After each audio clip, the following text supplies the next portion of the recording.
this every time. All right, so welcome to Red Sox, Yankees, and Rays. As I just hit the record button, we're going to do this live, but we're also going to put the recording up every day or every show. Mondays, 10 a.m. Eastern is when we'll be doing it for now on. Today, Thursday, June 3rd is our first show. So to catch everyone up to speed, that's what's going on with this show. Timus, Red Sox fan, Angelo will be joining us in a couple of shows. He is a big Yankees fan, lives up in Connecticut, diehard Yankees fan. He will be joining us. He is a school teacher, so he is unable to do this without some threat of something going on. So I don't know how he's going to Zoom call his school, his kids at school, and have another device set up and be talking Yankees baseball off to the side. So we decided not to get him fired. So that's what we're doing today. Timus, first show we've done this year. You haven't been on the Armchair Quarterbacks Live, but a couple of times this year. So for all intents and purposes, I haven't talked to you about this in quite some time.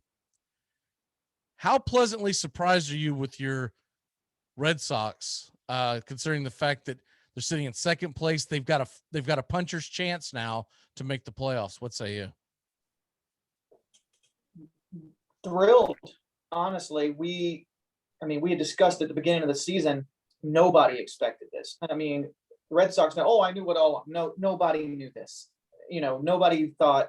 We thought third place at best coming into the season. Still, have I drank the Kool-Aid yet on this team? No. But you said it best. There is a puncher's chance now. We're 2 months in. The All-Star breaks next month. So the fact that we're hanging in there, we were in first for several weeks. This could go, if we catch lightning in a bottle at the right time, if we get hot at the right time, we could go deep into the playoffs. I did not think I would be saying that about the Red Sox this season, and probably next season, honestly. But, Bloom moved some pieces around, and it seems to be working so far.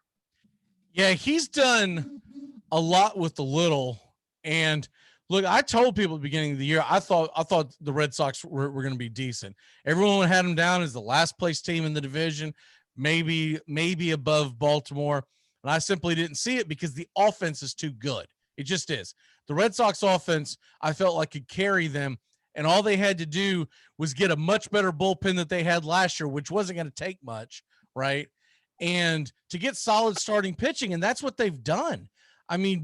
You've got to love what Garrett Richards has brought to the table in Boston.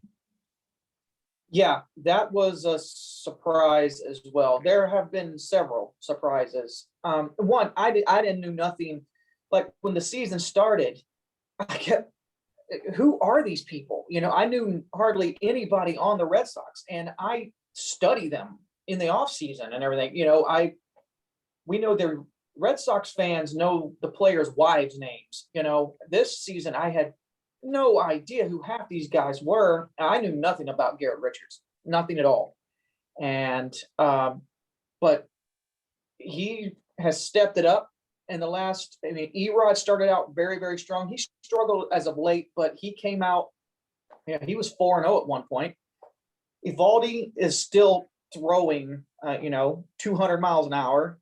And then we have this guy down in Lakeland who, if we're still in it and he's able, named Chris Sale. They're looking at him to be with the team in about a month, right? It's sounding like July. Yes. Yeah. So and if he can be, my best guess on that will be shortly after the All-Star break, because you're not going to rush back before the All-Star break, because then he's got to shut down and go. No, you're going to. There's no reason. No, I'd probably say a couple of weeks after the All-Star break. That's a hell of a trade acquisition, is what that is. Yeah, it's basically we picked up an excellent pitcher at the trade deadline. It's kind of the way it's going to feel. And who knows what Chris Sale we're going to see, if it's, if he comes out throwing darts or if he still is skittish. A lot of guys that come off Tommy John, they don't want to come out full blast right off the bat because they just don't know. But knowing Chris Sale as the competitor, he's probably going to go out there and say, all right, well, I'm Chris Sale and you're not. So it's going to be very, very interesting. If we can hang in to have a playoff shot and then Chris Sale comes back, look out division, I think. Yeah, look, you add him, assuming they don't have the issues that Soroka's had coming back, and he's ready to go. It's been quite a while since his injury anyway, so I would think that he's fully recovered, and there's not good. I felt like that they try to rush back Soroka from Atlanta a little too. Yeah, the Sox did not rush back Sale. Right. That's yeah. They're going to get a big boost. Yankees are going to get a big boost because Severino has started throwing as well. I think he's going to come back because remember the injuries happen really close to each other. I think Severino is probably going to be coming back around the same time. He might beat Sale back by like a week or so, but whatever. At that point, you're splitting hairs. These two teams are going to add two of the best pitchers in baseball to their roster. So they're just trying to wade water right now because the Tampa Bay Rays, though they lost to New York last night in the Bronx, really good game for people that missed it. The Tampa Bay Rays have been scalding hot. Yeah, and they forgot how to lose. Everyone killed their front office for getting rid of Snell. Know what I'm saying? For getting rid of for getting rid of some of the other pieces. And what have they done? You know, they didn't re-sign Charlie Morton. Bullet dodge there. I can tell you that right now from Braves country. And I joke because I know that Morton is what he is. He's a solid pitcher. He's going to pitch well, but they didn't waste the money on him. So here's what you got in Tampa. You've got a first place team who's playing really well with the young talent that they have. They've won 7 of their last 10, but more importantly, they've only lost like 4 or 5 games in the last 20-ish. Yeah, there's 16 out of their last 18, if I did my math correct. 16 out of 19. Yeah. That's a good run for any ball club. Yeah. Right. 16 and 19 because of the last night. Because they lost last night and the night before. But yeah. Right. But you're talking about a team that still has a 2-game lead on Boston, a 3.5-game lead on New York, which nobody saw coming. Preseason, everyone had the Yankees running away with the division. I never thought it was going to be that way because I don't know why this is, Teamus, but it gets ignored every single freaking year. The Yankees starting pitching is suspect. And when you have starting pitching that you can't rely on, you're putting a lot of pressure on that bullpen and that offense. And once again, Giancarlo Stanton, the guy's made of freaking peanut brittle. When he's in, he usually takes him a couple of weeks to get going. And then by the time he gets going, he gets injured again. Same thing with Aaron Judge. I mean, I've never seen baseball players where they talk about load management. And that's what Brett Boone is doing with Aaron Judge. It seems like once or twice a week you see he's not playing today just because, it's getting him some rest. I'm like, that dude is in his mid-20s and he plays right field. You act like he's out there, like he's the starting running back for your team, and you got to play Sunday and Thursday. You got to get him some rest. What the hell are we talking about? Yeah, and the Yankees, I was one of those people. I thought they would be 6-7 games up at this point. I was one of those people that thought Yankees. I thought this was a loaded division. Outside of Baltimore's still doing their full rebuild. Toronto's good. I mean, Toronto's 29-25. A lot of teams that would sell their soul for that right now. Right. Toronto is basically the Rays of every other year. Do I think Toronto's going to win it all? No. But does anybody want to play them in that division? No. That's usually the way we looked at the Rays. We didn't think the Rays were ever going to win it all. And I know they went to the World Series last year. So take that out of the equation because I don't really count 2020. But before that, the Rays were always the team nobody wanted to play. They always played the division well, but they weren't really going it. I bet you Red Sox fans don't count 2020, but it happened. It happened. Yeah, it happened. But I was on vacation in Baghdad, so I don't count it. You're just chilling like a villain. Yes, I was. Working on that tan. Yeah, my king of the hill tan, still good. The Yankees, though, they're a lot streakier than I had anticipated. That's kind of their identity is they when they're winning, they look like the Yankees, but when they're not, yeah, but you're right, it's pitching that's doing it. When they go on these losing streaks, their starting pitching isn't doing well. It's exactly the problem, which is the problem for every baseball team. I'm not saying that the Yankees are unique in that way, but it's very clear their pitching is suspect for sure. The Sox, I still, as far as if we're talking identities, I don't know. They kind of remind me of the '04 team because people only remember the comeback in playoffs and all that stuff. But the '04 team started out, we were 500 at the All-Star break. And then we traded Nomar and got Minkiewicz and Cabrera. And then the hair thing started. They had that whole thing. And then we just took off. This team, there's really no laundry face basket thing. What the hell's that laundry basket thing about going on the diet? They started it last year because they had 7 I thought last year didn't count.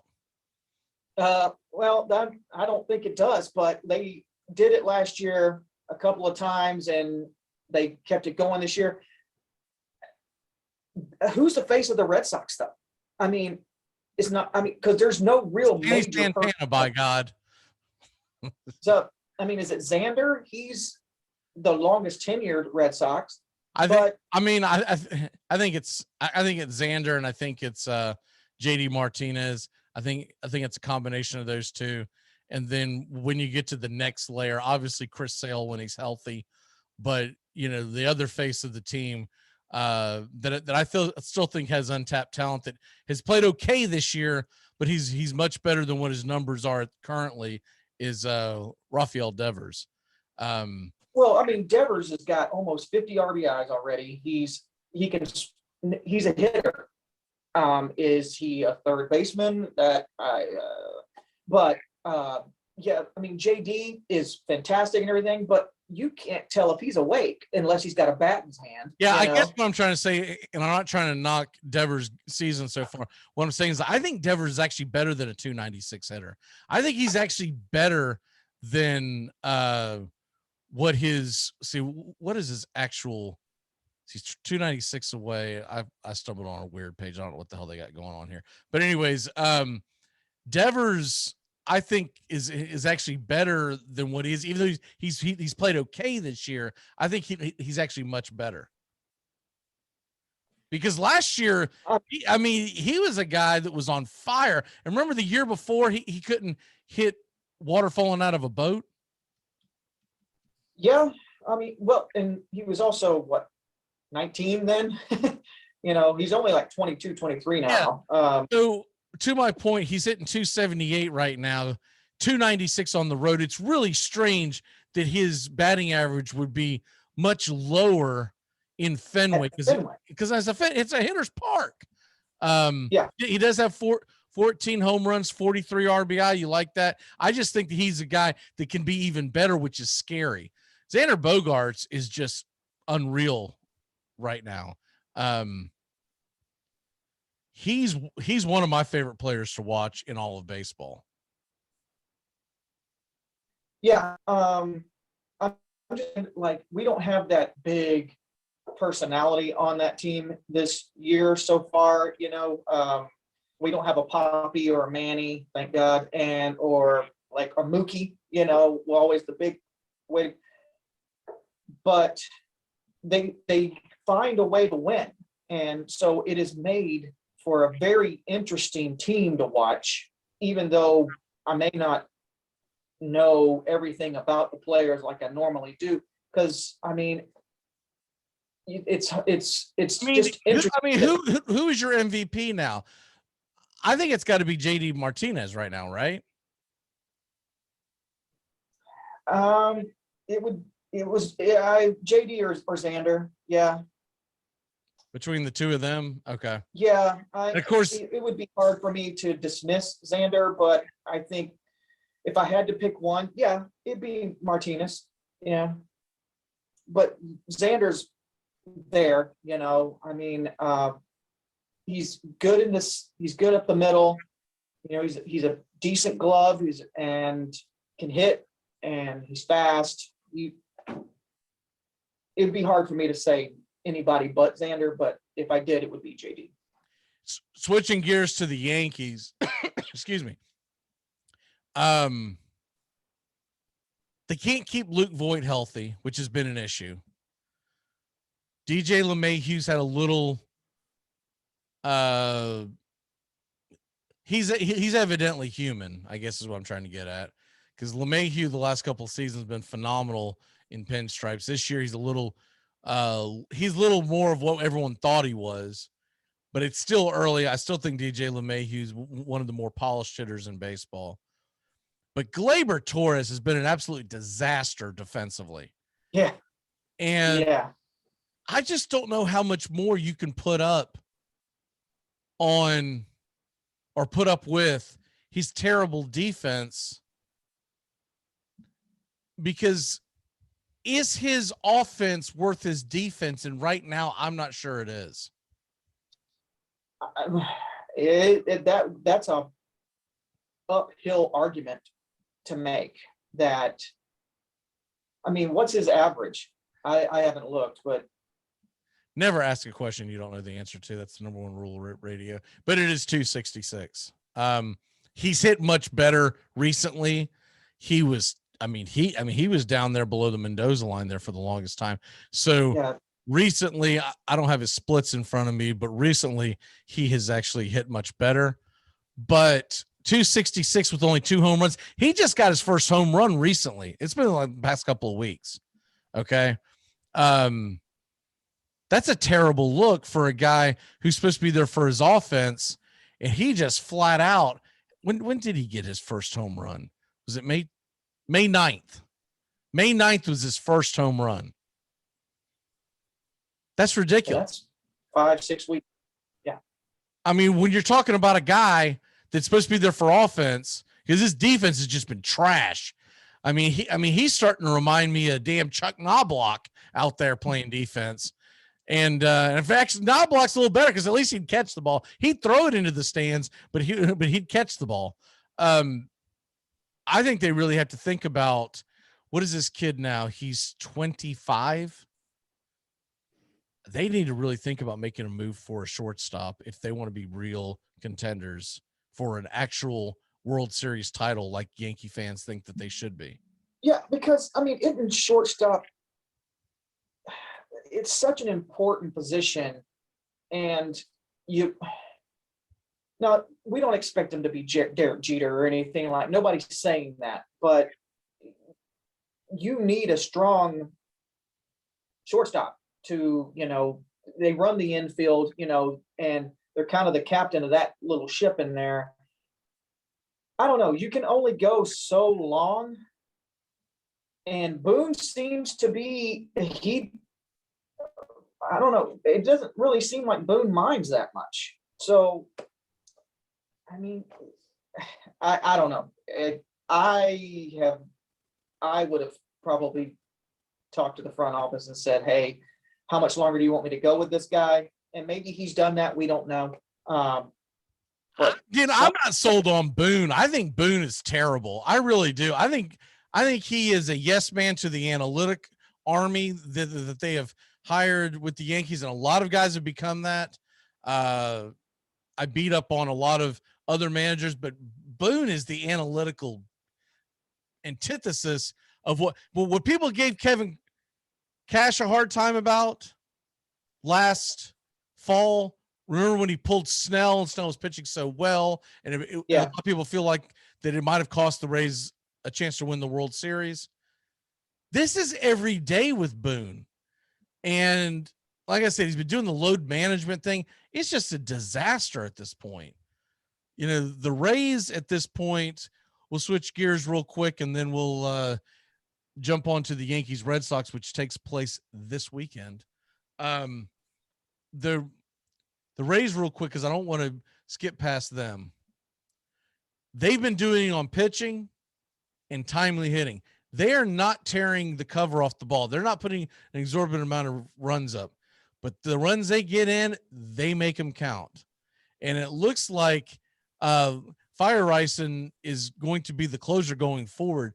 He's still listed as the setup man in most depth charts, but he's gotten the last 3 saves for the Rays. And it's always hard to predict what the Rays are going to do with their bullpen. But when you've got guys like Diego Castillo, Feierreisen, Peter Fairbanks, they've even put Michael Walker in there as a long man for when they do bullpen games. And they're out there, essentially, their starting rotation is Tyler Glasnow and Rich Hill. The other 3 guys, Yarborough, McClanahan, and Fleming, they're expected to go like 3 innings. If they get 4, that's great. And then they just unload their bullpen.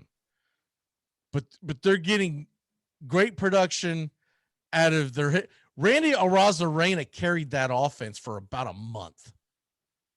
And that has a lot to do with why they were scoring enough runs to win so many games. That pitching's elite.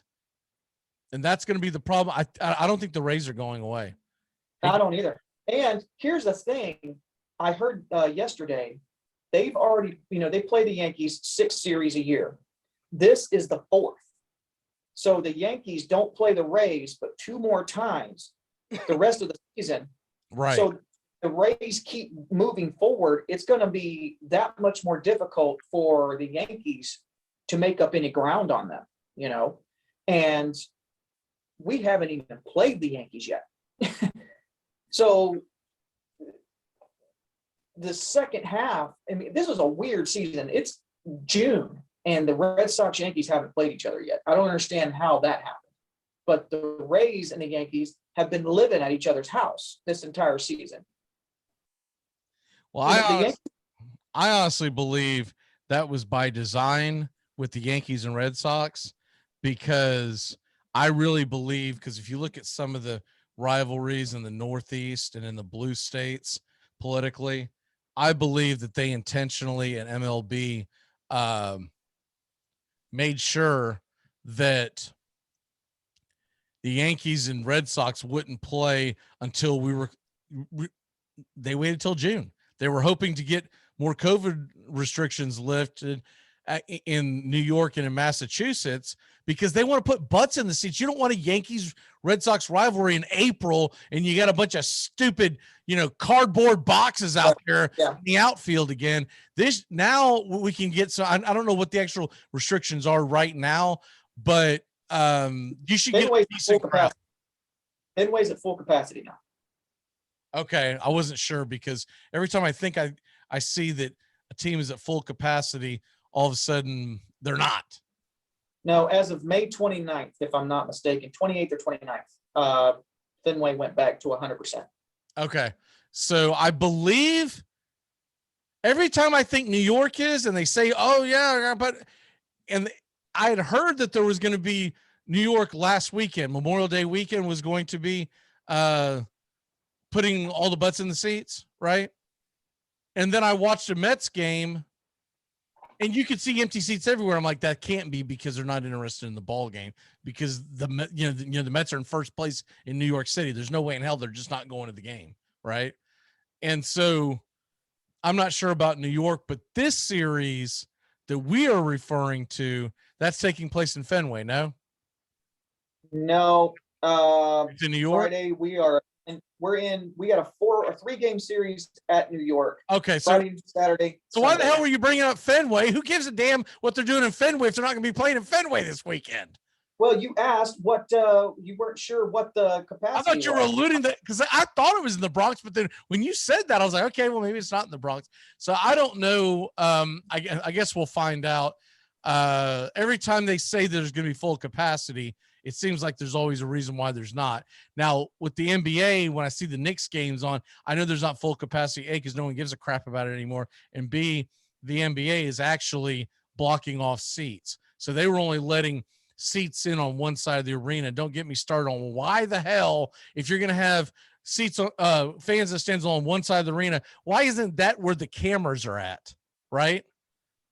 Why am I looking at a bunch of yesterday's game? I know this is off topic, but yesterday's game, there were the players, and behind the players there were a bunch of fake cardboard boxes or whatever the hell sitting behind them, like, and they would pan away and go to commercial break. I'm like, you see full capacity on fans sitting on the other side. I'm like, why the hell aren't we looking at that side?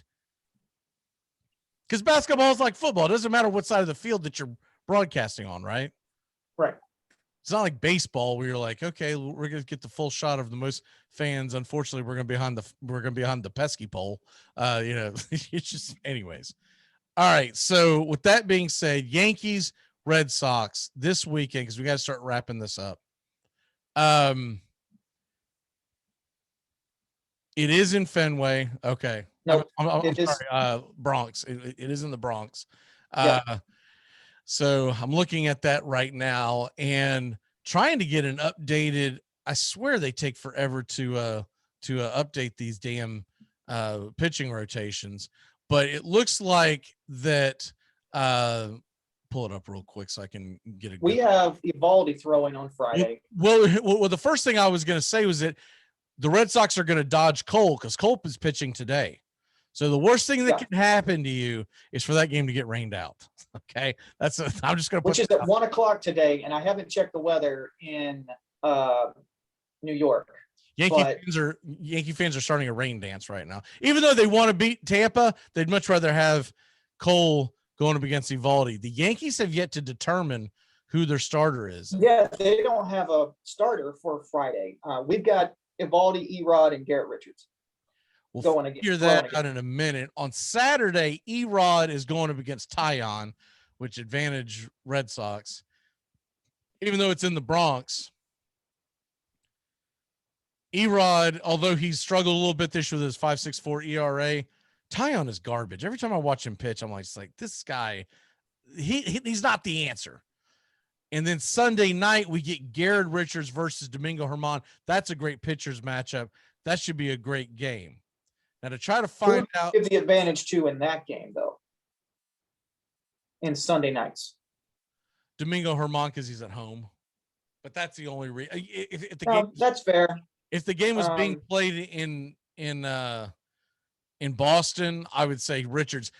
Germán has pitched extremely well his last few outings.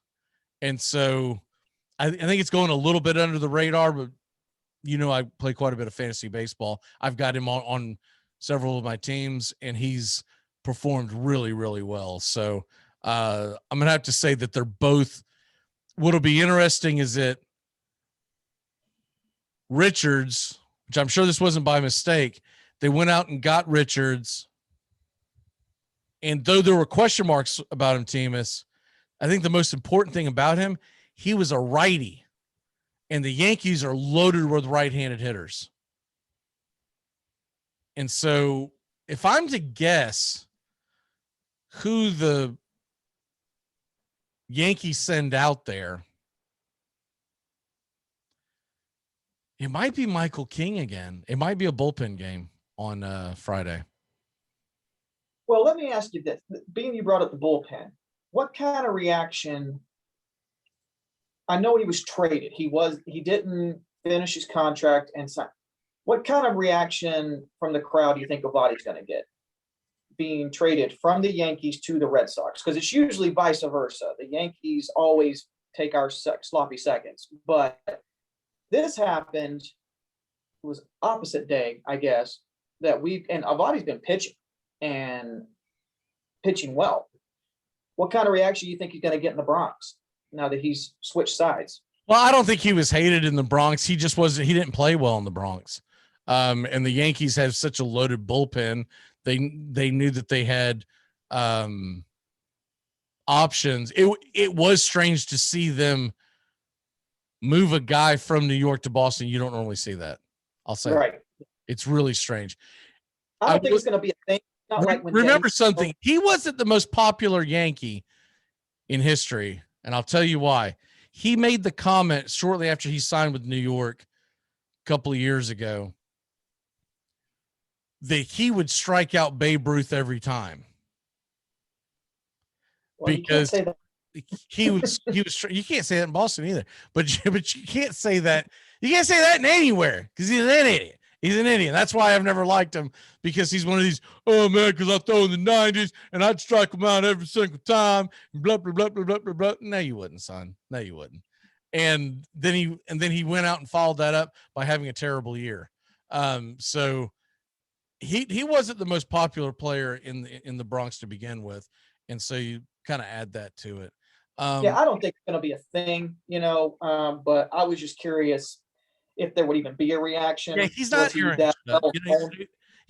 He's not Aaron Judge. He's not some of these. Right. He's not one of these guys that was like the franchise name, the franchise. He's not Boggs. It was different when Damon went to the Bronx. Boggs went to the Bronx. Babe Ruth went to the Bronx. It's different in that perspective. But it'll be more interesting to me to see how he performs as opposed to how he's received. I agree. Yeah. He goes out there and pitches really well. They're going to be like, damn it, Cashman, the hell did you do? And it'll just, it'll be it. And if pitches poorly, they're going to be like, Cashman's a genius. Oh, well done. Yeah, we all knew that. Yeah. By the way, if it makes Yankees and Red Sox fans feel any better, this weekend, the Rays are in Texas. I smell a winning streak. We got to go ahead and start getting out of here. What is your walk-off for the day, sir? Well, Sox, we got to beat the Yankees, and we don't need to just beat the Yankees. We need this series. I think this series is going to be a big tattletale of where our pitching staff is right now. And if a couple of our batters can pop out of this slump that they're in, now's the time to do it. This will be a telling series. It's not October. I know that. I don't want to oversell it, but I'm excited. It's been a while since Yankees, Red Sox, that both teams have been good. And let's slug it out, man. Let's get it done and beat those damn Yankees. My walk-off for the day is we will have a diehard Yankee fan coming, so bear with us. He's here in a couple of shows. It's waiting for the school season to end, so that'll be a lot of fun. The Rays Yankees today, Yarborough versus Cole. It's a big game for the Yankees. They need to win and kind of solidify and get a little closer. If the Rays can pull off the upset against Garrett Cole, look out. I just don't see it happening. Yarborough, I don't expect him to go more than about 3 innings against that right-handed lineup. That southpaw is going to start getting lit up the second time through. Cole with his 1.78 ERA, I expect him to go 6-7 innings. And then, of course, Martin Perez versus Jake Odorizzi today. That should be a lot of fun at 2 o'clock. There's a lot of good afternoon baseball. We will be back Monday, this coming Monday. So what is that, June 6th? Is that the 6th or the No, 7th. 7th, I'm sorry. June 7th. We will be back June 7th, Monday, 10 a.m. Eastern, live here, and we'll be here for the rest of the summer for the foreseeable future on for lack of a better term right now, we're going to call it Red Sox, Yankees, and Rays, but we hope to come up with a better name. So, I just want people to be able to find us. I don't want to come up with it too cute, talking Veritech or some crap, and people are like, what the hell am I listening to? All right. Great job, Teamus. We'll see you Monday. All right. Oh, I'm going to have an actual song for us, too. I don't know what the hell I'm doing here, but hey, even Walt Disney failed on the first day.